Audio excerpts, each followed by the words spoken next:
couple of housekeeping things before we get into the next chunk of the Old Testament. First, you have an exam coming on Monday. Right? Chap told me to remind you that the exam was coming on Monday. And also to let you know that the material that we're looking at today will not be on this exam, it will be on the next exam. The first exam will cover through the end of Genesis, basically, and then the next exam will pick up with this material and go through wherever you get at that point.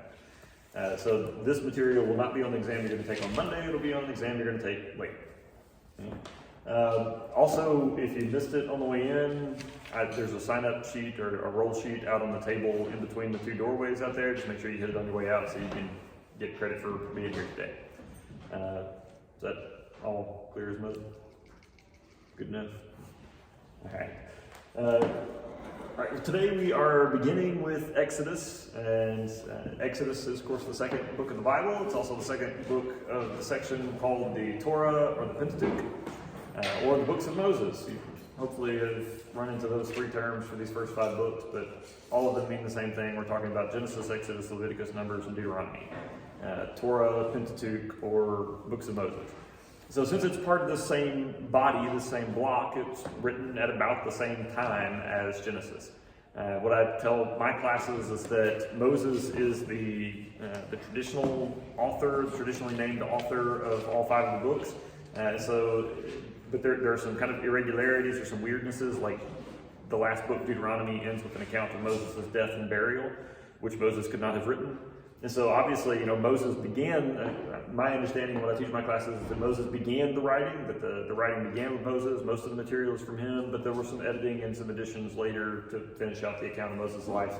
And we have what we have is the result of some kind of later editing, but it's still mostly Moses' work.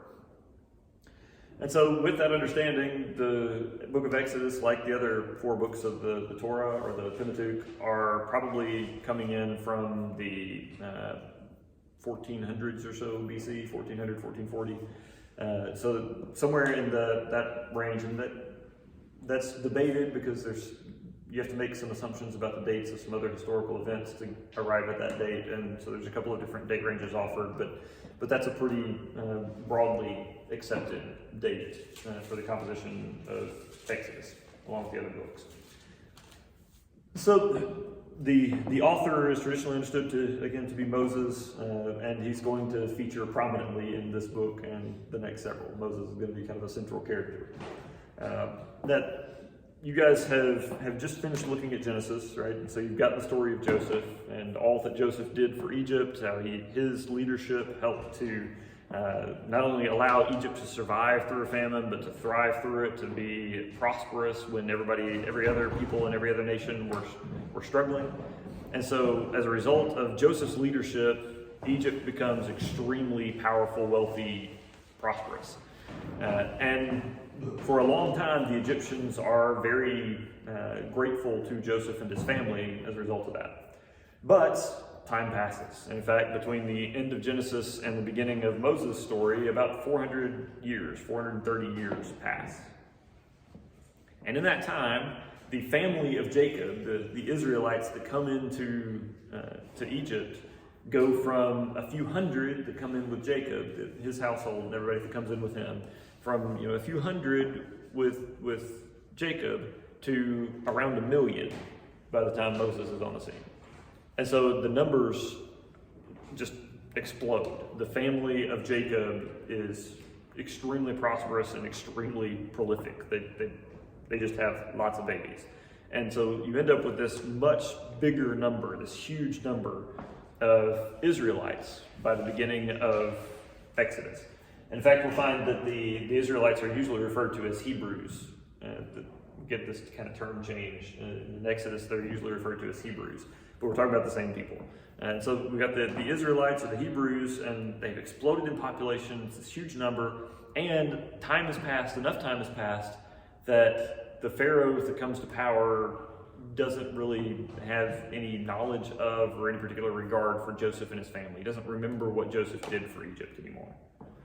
And so when this Pharaoh looks out, he sees this 1 million or so people that aren't Egyptian and don't have a particular loyalty to Egypt, living among his people, and he gets to be very afraid that if they decided to side with an enemy when another nation comes to attack, Egypt would be doomed. I mean, you can't really win a war when you have, a significant army attacking you from the outside and 1 million of your own people decide to rise up and attack you at the same time. You're not gonna fare well in that exchange. And so Pharaoh is very worried, very afraid that these Hebrews are going to rebel against them and side with some enemy, and that's going to be the downfall of Egypt. And so he starts working to oppress them and try to slow down their population growth. And his first kind of tactic for that, first thing he tries is to put them to some really hard labor, just to forcibly enslave them and then make them do really hard labor and see if that ought to slow down. Some of them will die and births will slow down, and this will control their population. And so he sets them to some really hard, difficult construction work, and they end up building 2 cities for him. And they build 2 cities for Pharaoh, and there's these storehouse cities where there's these giant warehouses that can store everything that Pharaoh wants to store, excess grain and other goods, and all the support staff that are necessary to run that and keep that going. And so they build these 2 giant cities. But over the process of building those cities, their population growth doesn't slow down. In fact, it seems to speed up, and they thrive under the hard labor because God blesses them. But this only increases Pharaoh's fear of them, and he decides that he's going to do something a little more underhanded. And so he calls in the midwives that usually help the Hebrew women deliver babies. And that's a midwife is a woman that is got a lot of experience delivering babies, and so her job is to help women deliver successfully. And so Pharaoh calls in these women that normally help to deliver the Hebrew babies, and he gives them an order. He commands them to, as they're delivering the babies, if it's a male child, kill it, and if it's a female child, let it live. And basically to try to kind of pass it off as natural death. Because infant mortality rates were pretty high in the ancient world anyway. Maybe you can get away with passing off a lot of these deaths of these infants as accidents or just natural causes. But he tells these women to kill these infants when they're born. If they're male, kill them, and female, let them live. Well, the midwives have, they've been working with these Hebrew women. They may have been Hebrew women themselves, we're not told, but they've been at least working with Hebrew women, and they have a fear for God, and so they refuse to do this. They don't go and kill the babies. And it doesn't take long for Pharaoh to realize that all of these boy babies are still being born, that there's still all these Hebrew boys that are still being born, and they're not being killed off. And so he calls the midwives back in and says, why have you defied, why haven't you done what I told you to? And midwives make up the story about the Hebrew women being especially sturdy and hardy women, and so they deliver their babies before the midwives can get there. It's a lie, but you gonna blame them in this case? They just refuse to obey the king to destroy all of these babies, and so they make up a story to cover themselves when he calls them back in on the carpet. Well, Pharaoh realizes now that this plan of his to do it quietly isn't going to work, to try to do it in this underhanded way to reduce the population. And so he gives the order. He gives a very bold, direct, public proclamation that all Hebrew boys at birth are to be thrown into the Nile River. And so when a Hebrew woman gives birth, if it's a boy, she's supposed to go and throw the baby into the Nile River to drown. And if it's a girl, let it live. And we don't know how long this policy is in place, or this law is in place, before one particular woman gives birth to one particular boy, and she looks at him and says, this baby is strong and healthy. I can't just throw it in the river. I can't just throw my son away. And so she tries to keep him and hide him. And for about 3 months, she's able to hide him. And when this baby is 3 months old, she realizes that this can't work long term. There's no way that they can keep this baby hidden in the house. And so she goes and she technically fulfills the letter of the law. She puts the baby in the Nile River. But first, she builds a basket. She makes a basket and she seals it on the inside and the outside with tar and pitch so that it's waterproof. And she puts the baby in the basket, and then she floats the baby down the river instead of just tossing him in to drown. And then she tells her daughter, the baby's older sister, to kind of follow at a distance and watch and see what happens and see what comes of the basket. And so she's following the basket down the river, and she sees it get stuck in some reeds along the side of the river. And it just so happens that there is a woman there bathing, that she's there and she has all these servants and attendants around her. And this woman that's there just swimming, bathing in the Nile River, is the daughter of Pharaoh. She's princess of Egypt. And she sees this basket stuck in the reeds, and she hears this noise coming from it. And so she sends some of her attendants over to grab the basket and bring it back to her. And they come back with it and open up the basket, and there in the basket is this baby boy. And she recognizes that it's a Hebrew baby. She can tell, she can by looking at him, she can see that it's a Hebrew baby. But she has compassion on it.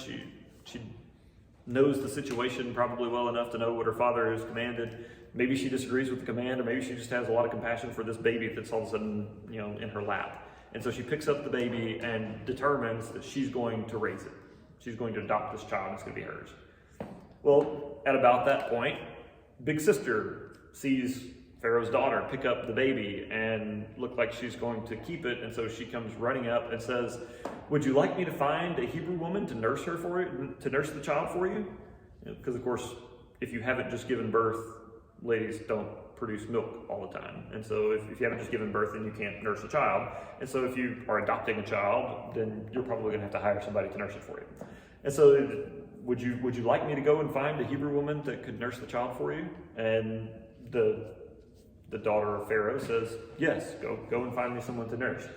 And so big sister runs back and gets mom and brings mom back, and Pharaoh's daughter ends up hiring Moses' own mother to nurse him and to raise him for the first few years. And so God has provided this kind of sequence of events so that Moses gets to be raised by his own mother for the first few years, despite the political situation. But after a few years, the baby is old enough to wean, old enough not to nurse anymore, and so mom has to bring baby to the palace and hand him over to Pharaoh's daughter to be raised in the palace. And Pharaoh's daughter takes the baby and names him Moses. And Moses grows up in the palace from that point on, from probably somewhere between 2 and 4 years old when he's weaned and no longer nursing until he's a young man. He grows up in Pharaoh's household as a prince of Egypt. And then one day, we don't know how exactly he knows about his heritage. The daughter of Pharaoh recognized a Hebrew baby on sight, and so there's probably enough racial differences between them that they just could tell by looking, that there's who's a Hebrew and who's an Egyptian. But Moses is aware of his Hebrew heritage. He knows that he's Hebrew, despite living in and being adopted by Pharaoh's daughter and living in Pharaoh's palace all the time. And so one day he's out and traveling around, and he sees this Egyptian slave master beating this Hebrew slave, and it enrages him. And so he looks around and makes sure that nobody can see him, nobody can witness him, and he murders the Egyptian slaver and buries the body and goes on. And the next day he's out again traveling and out again wandering around, and he sees these 2 Hebrew men that are arguing, and they're coming to blows. They started pounding on each other. And so he runs up to try to break up this fight, and he says, you guys you're both Hebrews. Why are you fighting each other? Don't you got other things to be worried about, other situations to deal with. Why are you fighting each other? And the one who started it looks up at him and says, What are you going to do? Are you going to murder us too? Well, now Moses knows that what he did is known, that word is out, and eventually it's going to get back to Pharaoh, and so he's got to go. He can't stay in Egypt. And so he gathers up what he needs quickly and flees, runs away from Egypt, just before Pharaoh gets the word and sends out the hunting party for him. And he flees and he runs to this area called Midian, the region of Midian. And he comes up on a well. Based on your stories from Genesis about things that happen around wells, anybody want to guess what happens here? Think about the servant of Abraham coming to find a wife for Isaac. He finds Rebekah at a well. And then Jacob, fleeing from his brother, comes up on a well and meets Rachel. Apparently, a well was like the ancient form of eHarmony. It's where you find the ladies, where men and women meet. And so Moses comes up to this well, and he sees there two young women, being mistreated by a group of men. And they're all shepherds, they're all taking care of flocks, but there's these two women that are being mistreated by this group of men. And so he runs in and drives off all this group of men that's mistreating these women, and then helps the women take care of their flocks and get them water, and then the two women go home. Well, they get home and they tell their father what happened and explain why they're home early that day, because they got some help getting their work done. And father sends them back out to go and find this man that had rescued them from the men that were mistreating them and bring him back. And so Moses comes back, and the man, Jethro, or Reuel, he's called by both names throughout Exodus. Reuel, he's actually called first, and then Jethro will be called later. But this man, this guy welcomes Moses into his house, and then eventually Moses marries one of those two young women, his daughter Zipporah. Does anybody recognize the name Reuel, by the way? It's kind of obscure. Is anybody a Lord of the Rings fan? Get no Lord of the Rings fans anymore. Lord of the Rings was, most people now know it as a movie, but it was a really great series of fantasy books, kind of one of their original fantasy books back in the earlier 20th century. And the author is J.R.R. Tolkien. And J.R.R. stands for John Ronald Reuel, and so there's your random nerdy trivia for the day. J.R.R. Tolkien of Lord of the Rings is John Ronald Reuel, and this is where that part of his name comes from. Anyhow, Moses marries Zipporah, Reuel or Jethro's daughter, and he becomes a shepherd and tends the flocks for his father-in-law. And one day, he's out doing what shepherds do, following his flock around, making sure they stay out of trouble, and he sees something strange. Up on a hilltop, he sees this light, and as he approaches it and gets closer, it's a fire, and then he can see that it's a bush on fire. And as he gets closer, he realizes that it's not burning up, like the flame isn't growing or fading, it's not changing as you would expect a fire to either grow or die down as its fuel is used up. And so he realizes that the bush isn't being burnt up by this fire. The bush is on fire, but it's not burning up the fuel. It's not burning up the wood. The wood isn't being consumed. And so he keeps coming up closer to this thing to see what's going on, because it's kind of weird. And then all of a sudden there's a voice that begins to speak out of the bush and tells him to stop. He says, Moses, stop. Don't come any closer. Take off your sandals, take off your shoes. You're on holy ground. And so, as you would probably do if you were suddenly being spoken to out of a mysterious, not burning but on fire bush, he took off his shoes and stood there. And the voice came again and began to speak and said, I am the God of your fathers, the God of Abraham and Isaac and Jacob. And I have heard the people's cry. I've heard my people's cry, the cry of the Hebrews under their oppression and their slavery in Egypt. I have heard their cries, and I have determined to go down and rescue them and bring them up out of the land of Egypt. And you are going to be the one that I use to do that. And so I'm sending you. You're going to go back to Pharaoh. You're going to go and you're going to talk to Pharaoh and tell him to let the people go, to let them go and come and to worship me. And Moses was immediately extraordinarily happy about that news, and so he took off and immediately went to Egypt to carry out what God told him to do. That's a lie. That did not happen. Moses did not immediately jump up and run off to do what God told him to do. Moses spent the next 2 chapters arguing with God about why he was not the guy for the job. So God tells Moses, I'm sending you, you're going to go and tell Pharaoh to let my people go, to demand their release. And Moses' counter is, well, who am I that I should go and appear before Pharaoh? That I should go and talk to Pharaoh? I'm nobody. Who am I? I don't matter. Never mind that Moses was actually, raised in Pharaoh's house and had connection to Pharaoh's officials and family. And so of all the Hebrews, he was probably the person that was going to have the easiest time getting access to Pharaoh. He says, who am I, that I should go and appear before Pharaoh? And God's response is not, well, you've got all this background, you got all this history, you're the perfect person to go. His response is, I'm going with you. It doesn't really matter who you are. I will be with you. Well, then Moses next idea or his next response, his next argument is, well, who are you? I mean, I'm going to go and I'm going to talk to these people. I'm going to talk to these Hebrews. I'm going to talk to Pharaoh and tell them that God has sent me. But who? Who are you? Which God is sending me? What should I tell them? What should I tell them when they ask, who sent you to me? And so then God gives Moses the name, this intimate, holy name that all people, all of the descendants of Jacob are to know him by from generation to generation. And so God says, I am who I am. Tell them I am has sent me to you.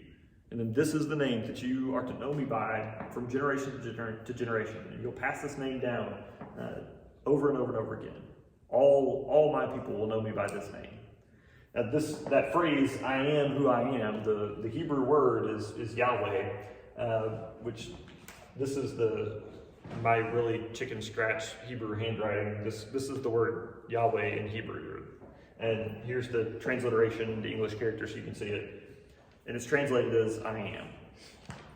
And this name has a kind of an interesting history and use, but it's God gives them this name to call him by, to know him by.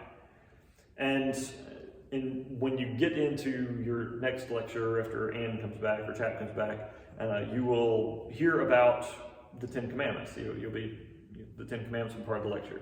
And one of those 10 commandments is do not take the name of the Lord your God in vain, or do not misuse the name of the Lord your God, depending on the translation.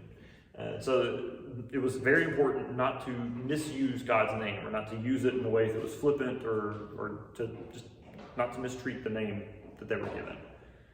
And this, trying to follow that commandment grew to this really complex idea, and eventually it got to the point by the New Testament era that people just didn't say the name. They just wouldn't pronounce the name. And even when they were reading scripture, they would substitute another word. Instead of saying Yahweh, they would say Adonai, which was another word that gets translated as Lord in your Old Testament. But when they saw the word Yahweh in the text, when they saw these characters, instead of saying Yahweh, they would say Adonai. Now, here's another kind of weird thing about Hebrew. First of all, it's read from right to left, so you have to read it backwards from the English mindset. So this is actually the Y character here, so YHWH. Also, these are only the consonants. YHWH, those are only the consonants. Where are the vowels? Well, originally Hebrew didn't write down any vowels. Everybody just kind of knew what vowels were supposed to go there and how to connect the consonants together, and so they didn't have a vowel character in the alphabet.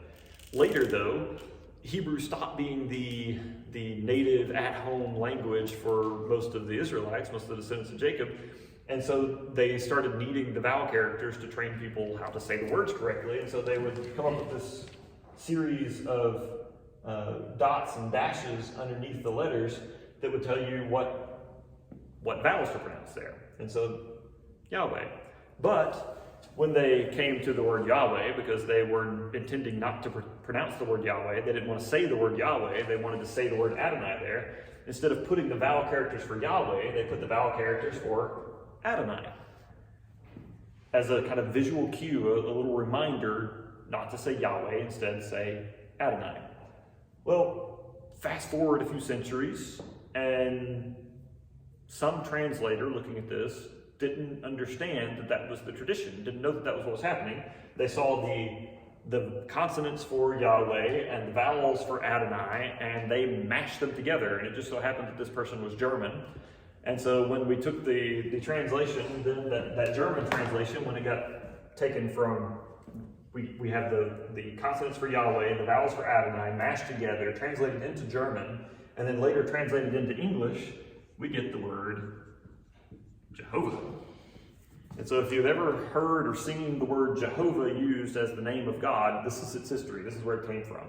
It's not actually in the Hebrew. The Hebrew word is Yahweh, but because of this history of using the word Adonai to replace Yahweh and accident of translation into German and then into English, we end up with the word Jehovah. It's not that it's utterly horribly wrong and no one should ever use the word Jehovah as the name for God. Just note that that's not actually the word that God pronounced to give to Moses. There's also a little extra detail. There is the word Adonai that can be translated as Lord, and that's used in the Old Testament. So how do you know when it's the name of God being used and it's something else, this other word being used to refer to God? Your text shows you in English. There is a system that shows which word is being used because they're both being translated the same way, and the name Yahweh is so important. And so if you see capital L, lowercase O-R-D, using lowercase letters, that is Adonai. But if you see capital L and then a small caps O-R-D, so this is still the capital letter R, it's just written smaller, and the capital letter D is just written smaller. So they're written at lowercase letter height, but they're still using the capital letters. That is going to be the word Yahweh. And so when you see the small caps version of the word Lord, the Lord, that is the word Yahweh being translated, rather than Adonai, or more rarely one of the other words that can be translated as Lord. And so God gives Moses this holy, intimate name to know him by forever, and Moses still isn't done arguing. He's still not ready to give up and just go and do what God tells him to. And so he says, well, how will the people know that you're sending me to them? What can I do for them, or say to them, or show them that will prove that I'm yours? They won't believe me if I just go and say, hey, the God of your father sent me. I'm here to set you free. So why would they believe me? And so God gives Moses some miraculous signs that he can do. But at this point, I think God's frustration level, or his irritation with Moses may be growing, and I think God's going to mess with him with these signs. And so what God tells Moses, he says, how will they know that you're sending me to them? How can I prove it? God says, what's that in your hand? So, he's a shepherd, right? So he's got a shepherd's staff. And so he looks at his hand, he says, it's a staff. And God says, throw it on the ground. So he throws it on the ground, and it becomes a snake. And the text says that he was afraid and hid. And I imagine that he ran away screaming like my little 5-year-old. Ah, snake! And he goes and hides himself until God says, now go pick it up again. And it's a snake. He's got to go pick up a snake now. Anybody ever pick up a snake? I've done it, but it's nerve-wracking. So Moses goes, plucks up his courage, and he grabs a hold of the tail of the snake, and it's immediately a staff again in his hand. Okay. God says, do that, and they'll believe you. But if they don't, stick your hand in your cloak, or in your coat. And so Moses pulls part of his garment, sticks his hand in, pulls it back out, and he now has leprosy, a major skin condition that requires you to leave your family because it's contagious, and you can't live among other people, or they'll get it too. And so he's covered in leprosy, thinking, now I have to leave my family. Now I can't live among my people. I have to become a leper and live in a leper colony. And then God says, put your hand back in your cloak. And so he sticks his hand back in his cloak, and it comes out, and his hand is now clean, no leprosy. And so God says, if they don't believe the first sign, do the second one. And if they don't believe that one, then go to the Nile River with a pitcher or a cup and scoop up some water. And when you pour it out on the dry ground, it'll become blood.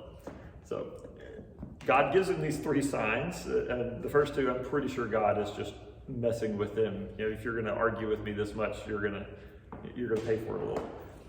And so God has given him these signs, and then Moses comes back and says his kind of last argument is, but I don't speak well. I don't speak well. And later in the text, he'll use the phrase faltering lips to describe the way he speaks. And so we think maybe he has a speech impediment or stuttering problem. And so, he says, I don't speak well.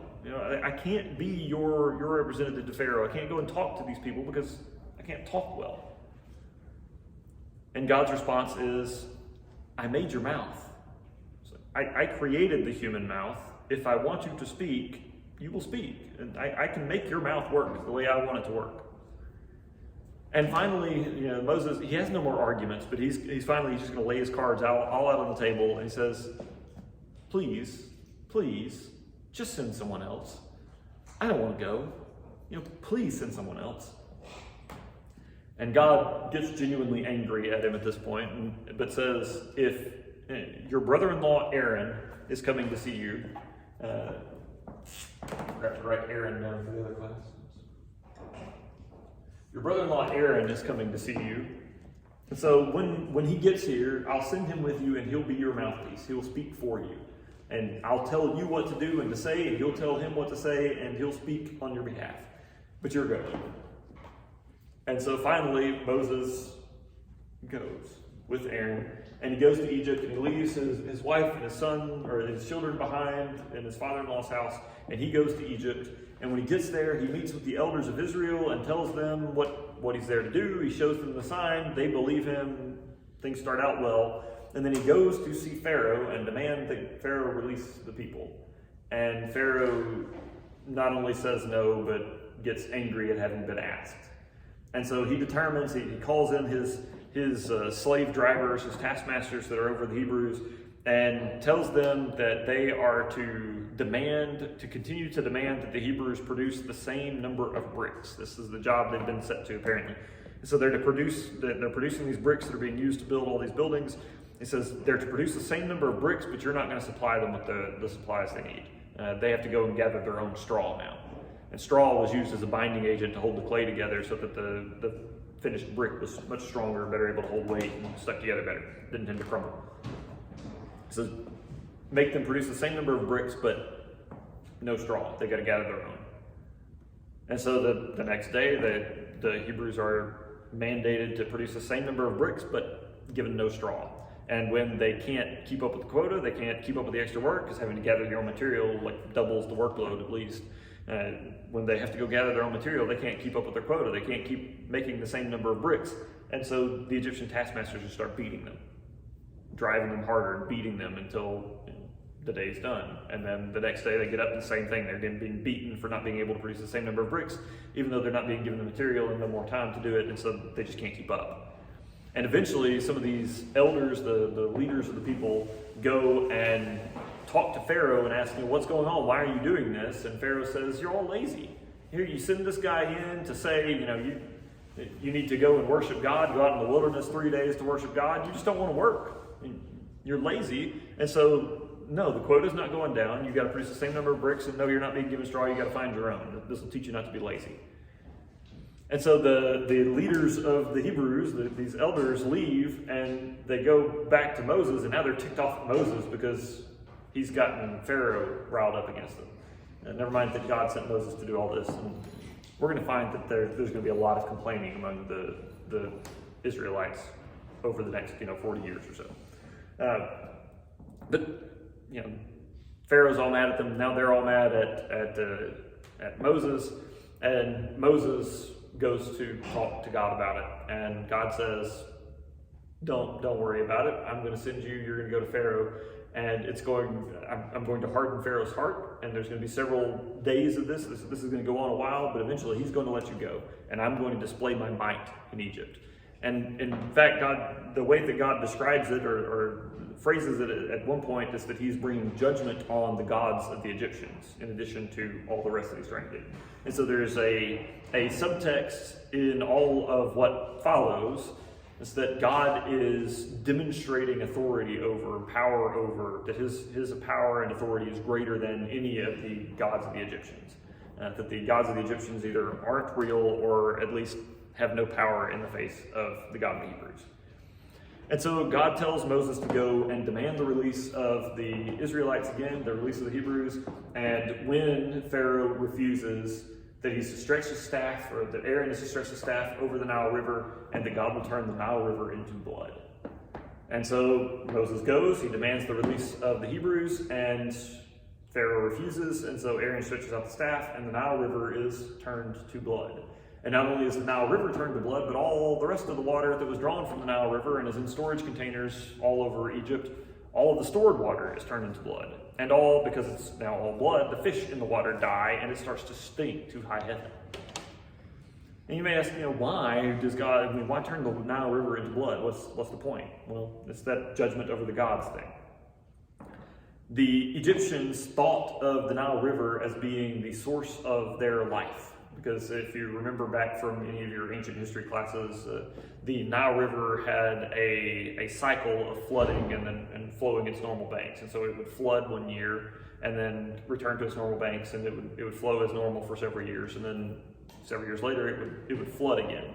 And every time that there was that flood season, every time that there was a year of flooding, the river would flood out over this very broad plain, the flood plain, and it would bring up this really good, nutritious soil out of the river, the silt, and deposit it in the floodplain.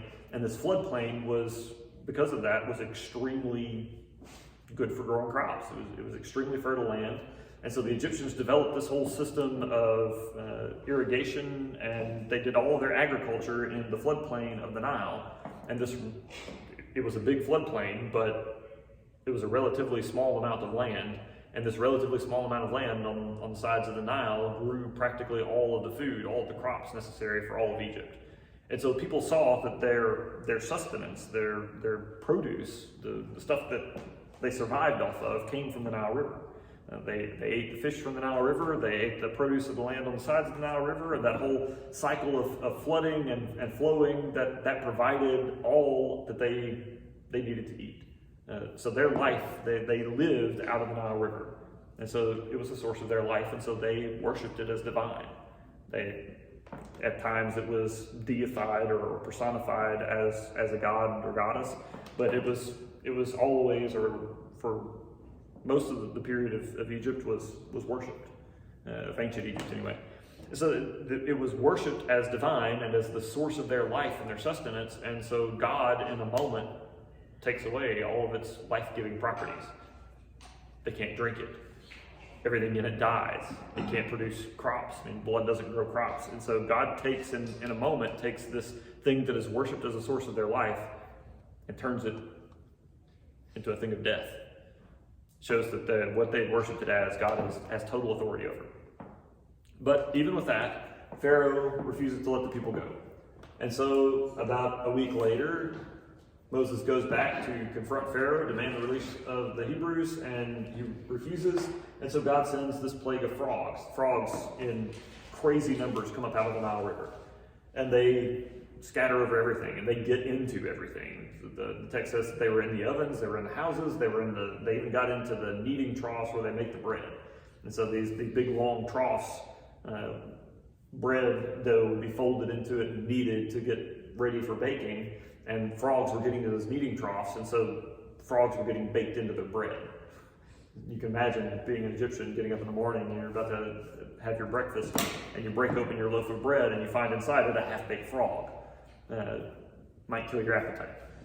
Frogs were everywhere, and so Pharaoh calls Moses in and says, "Look, this is terrible. If you will pray to your God and have these frogs taken away, then I'll let you go and worship." And so Moses says, "Okay, you set the day and time." And so Pharaoh says, "Tomorrow, pray and I'll let your people go." And so the next day, Moses gets up, he prays, God causes all of the frogs to die, and people start sweeping out their houses, and they just sweep out these great big piles of frogs. And Pharaoh changes his mind. The threat's over, the plague is gone, and so he says, "I'm not letting you go. You can't go. No, you're not going anywhere. Get back to work." And so God sends the next plague, and this is either gnats or lice, depending on how you translate it, but God tells Moses to strike the dust of the earth with his staff, and God will turn the dust into these swarms of irritating, annoying insects. And they cover everything. They get all over everything. They're all over all the animals. They're all over people. It's just infuriating, annoying, biting animals, biting insects. And still, Pharaoh won't let the people go. And so then God brings the plague of flies. And this is the first plague that we're told that God differentiates between the Hebrews and the Egyptians. And so all the land of the Egyptians is swarmed by these huge numbers of flies, but the land where the Hebrews live, primarily in Goshen, no fly problem. They're fine. And from here on, God makes a distinction between the Hebrews and the Egyptians for almost all the plagues except for the darkness. And so still, even with this, Pharaoh won't let the people go. He does the same thing that he did with the frogs. Please pray for me to have the plague removed, and I'll let your people go. As soon as Moses prays and the plague is over, he refuses to let the people go. And so then God sends this plague on the livestock, and all of the livestock of the Egyptians is affected by this disease, and most of them die. But the livestock of the Hebrews is not only protected from this disease, but none of them die. You would expect some animals to die just because they're old or it's, whatever, accidents happen. You've got large numbers of flocks, animals are going to die on a regular basis. But during this period, when all the Egyptian animals are dying, none of the Hebrew animals die. So God is just making really crystal clear the distinction between the Hebrews and the Egyptians, that he is protecting his people and demanding their release. But still, Pharaoh won't let the people go, and so God sends another plague, and he has Moses go and grab a fistful of soot or ash out of the ovens and throw it up in the air, and God says that ash will spread out all over Egypt, and everywhere that it lands, God will bring boils up on the animals or the people that it lands on. And so he does, and all over Egypt, animals, the Egyptians, animals and the people are covered in these festering, nasty-looking, extremely painful boils. Think like the worst pimple you've ever had blown up several times over and oozing and bleeding and hurting all the time. That's what they had. I mean, it was disgusting, it was nasty, it was painful. But still, even with that, Pharaoh will not let the people of Israel go. He won't let the Hebrews go. And so God tells Moses to go and announce and tell that there's going to be an enormous hailstorm. That God is going to send this great thunderstorm with all this hail, and any animals or people left out that are outdoors during this storm are likely to die. And they'll be hit with these huge hailstones, and the hailstones are like the size of somebody's head when they land. It's like they're huge. And so anybody caught outdoors is probably going to die. And what's interesting here is that the people of Egypt, many of them at least, and many even of the officials in Pharaoh's court, have started to realize that when Moses says something is going to happen, it happens. And so whoever he's speaking for, whatever God he's speaking for, means business.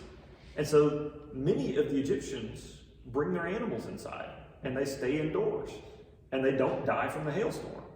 But others refuse. Others are still mocking this whole idea of the Hebrews having a God that's going to do something. And so they refuse, and many of them and their animals die in this huge thunderstorm, hailstorm. But still, Pharaoh won't let the people go. And so God sends a massive swarm of locusts. If you're not super familiar with locusts are like a grasshopper-like insect, but they travel in these huge swarms that can fly, and they eat basically all vegetation they can find. If it's green, if it has leaves, they're going to eat it. And locusts, they can just decimate crops and totally destroy, leave practically nothing behind on trees or crops. Have any of you ever read any of the Laura Ingalls Wilder Little House on the Prairie series? It's a story about a family that during the kind of pioneer westward expansion era and the things that they go through. And one of the stories involves the family being the victims of a locust swarm in the Midwest. They're just very intense, and they eat everything. And so this massive locust swarm comes through and basically eats almost all the crops in Egypt.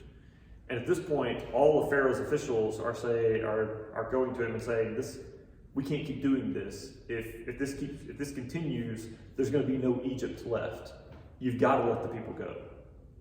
But even so, Pharaoh refuses to let the people go. And so God sends the next plague, the plague of darkness. And this may seem, a day of darkness. Basically, the sun does not shine. And a day of darkness may sound like more of an inconvenience than a plague. How bad can that be? But there's something in this that is a really direct challenge to not only the gods of Egypt, but to Pharaoh's personal authority. The Egyptians worshipped Ra, the god of the sun, as kind of the primary god. He was the greatest of the gods. And so Ra is this incredibly important divine figure in Egypt, and the sun is his domain. And not only that, but the Pharaoh is seen as the son of Ra, or as the personal embodiment or the personal representative of Ra. The Pharaoh's authority to rule over Egypt is connected to Ra's authority. And so when God sends darkness, and God tells Moses that it will be a darkness so deep that the people can feel it. So it's a thick, heavy darkness. When God sends this darkness and blots out even the sun, it's a direct challenge to the greatest authorities in Egypt, to the greatest of their gods, and to the king himself. But even so, Pharaoh will not let the people go.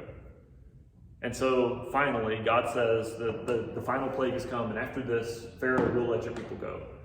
And so God warns the Israelites, warns the Hebrews, that the final plague is going to be the death of the firstborn sons. And so God tells them that the firstborn male, firstborn boy or male of every womb in Egypt, both human and animal, will die.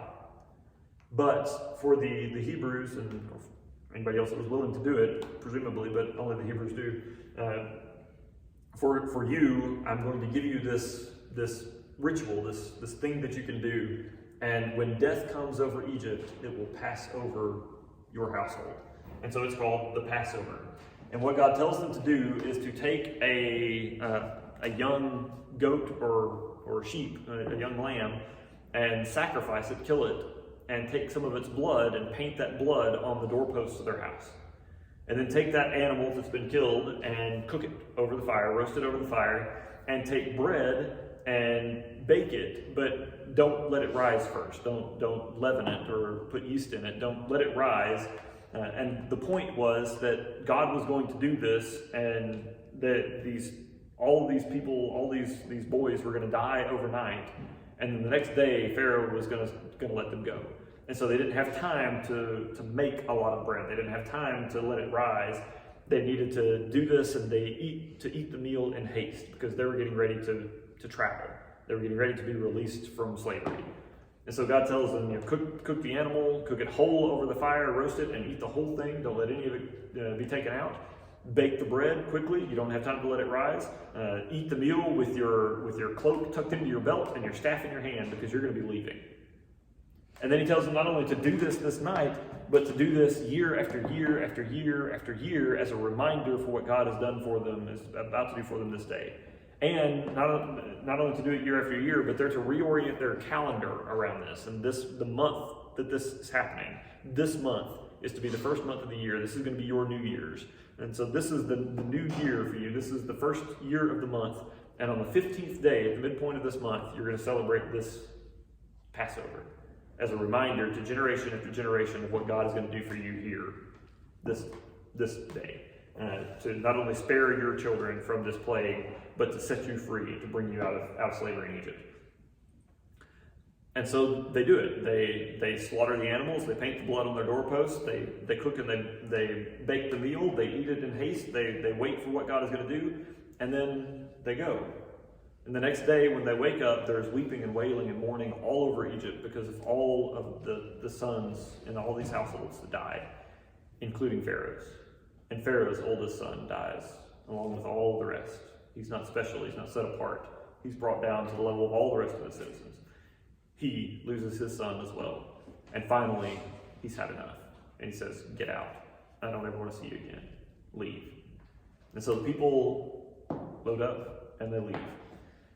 But along the way, starting with this hail that we see, that the people of Egypt have started to realize that there's something to this.